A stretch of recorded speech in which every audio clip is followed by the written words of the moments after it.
Hi. Today I'm going to show you how to play the drum groove from Grapevine Fires by Death Cab for Cutie. It's based on a standard halftime shuffle, and a lot of the magazines that have transcribed it tend to transcribe it as if it were a standard halftime shuffle, and it's not. He made some changes to it. So, to try and clear that up, I'm going to break it down for you and show you how the drum part is actually played. And you can see this if you go online. There's a great video of them playing this in a studio, and the cameras get focused in on Jason McGurr when he's playing it right at the very beginning of the song. You can see clearly what he's doing. So, first off, if you don't know how to play a standard halftime shuffle, you're probably going to want to go and figure that out first, because it's going to make this whole thing a lot easier. But just as a refresher, a halftime shuffle is based on a triplet pattern broken up between the hi-hat and the snare drum like this.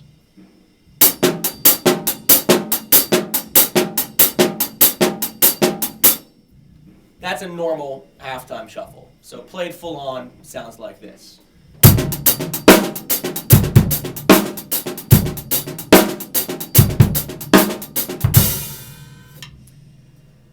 And the changes that he made to make the groove for Grapevine Fires is he doesn't play every single note of the bar the way a standard halftime shuffle is played. What he's normally playing with his right hand is just straight eighth notes, and the shuffle feel is coming from a few different things. The shuffle feel is coming from where he places his ghost notes. It's coming from a hi-hat step that he plays with his left foot, and it's coming from a rest that he puts right after the backbeat. So very slowly, here is the groove from the song.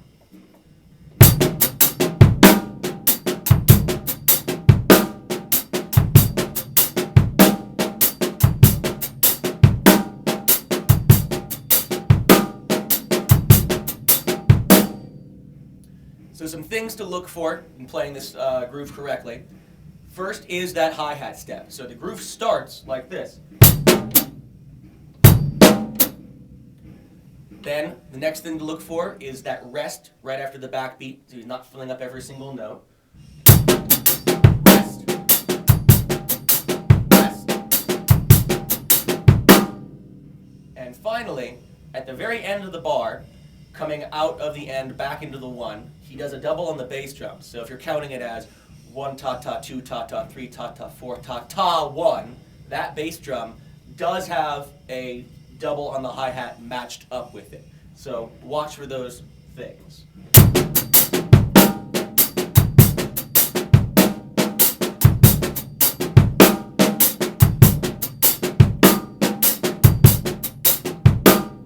So a little bit faster sounds like this.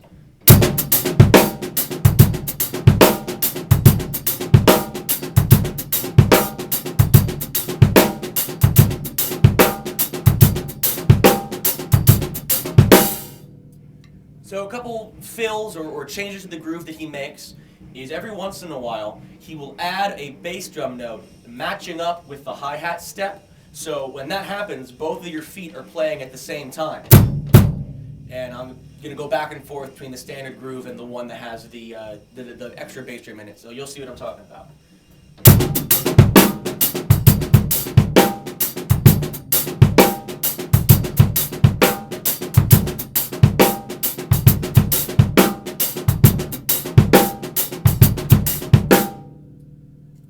Another change that he makes, sometimes when he adds that bass drum note, the ghost note leading into it, he makes a diddle. So as opposed to playing single, he'll play it as...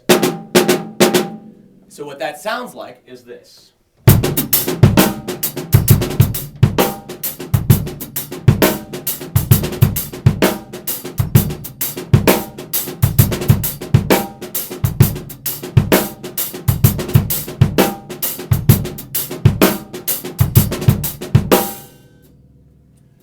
That's pretty much it.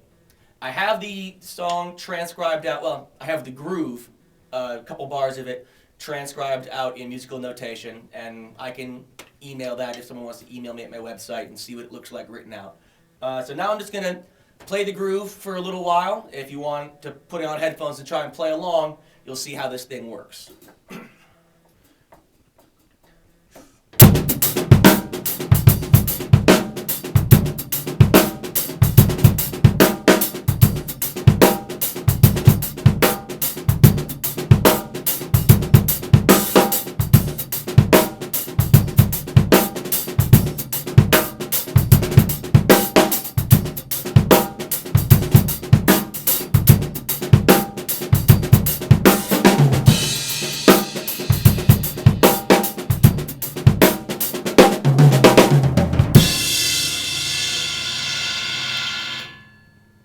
great groove.